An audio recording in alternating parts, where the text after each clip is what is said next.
2025-26 окуу жылында Кыргыз Республикасында 1-класска баруу үчүн ата энелер быйылкы жылдын эң өзгөчөлүгү ата энелер быйыл мектептерге балдарынын документтерин 5-6 жерден документтерди алчу. Быйылкы жылы андай практика жок. Баардык 1-класска жана 2-класска мектепке баруучуларды мамлекет өзү каттап ата энелерге бир топ жеңилдик пайда болду. Бул эң негизги өзгөчөлүк.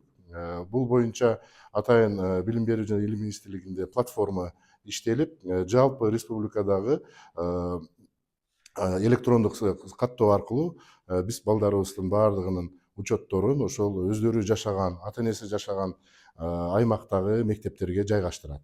Дагы бир өзгөчөлүгү мына 2018 жылы туулган биздин балдарыбыз, быйыл мектепке барат, даярданып аткан балдарыбыз, алардын баардыгы балалык жана наристе программалары менен окуп жатышат учурда.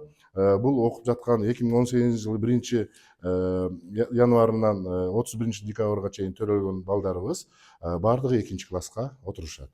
Ал эми 2019 жылдын 1-январынан 2019 жылдын 31-декабрына чейин төрөлгөн балдарыбыз эгерде наристе программасын окубаса же мектепке даярдоо боюнча программа боюнча балалык программасын окубаса, ал балдарыбыз баардыгы 1-класска жакшынакай эле барып окуй башташат.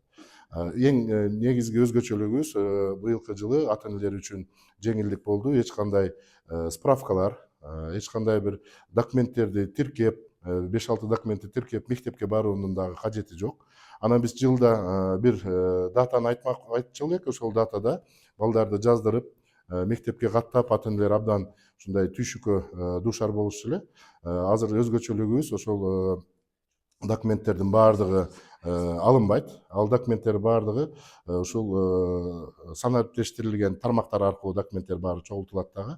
Ата энелерсиз эле ошол балдар ошол мектеби жайгашкан мектептерге отуруп калышат. Мындан сырткары ата энелерде эгерде алардын каттоосу жок болсо же мектептер аларга жакпаса же бир башка мектепте окута турган болсо, 2025 жылдын 1-июнуна чейин алар ошол өздөрү жашаган ошол мектепке бара турган жактарга каттоолорго каттатыш керек. Документи жок болсо ошол аймактык жанагы калктуу тейлөө борборлорунда ушундай балдарынын документтерин тактап даярдаш керек.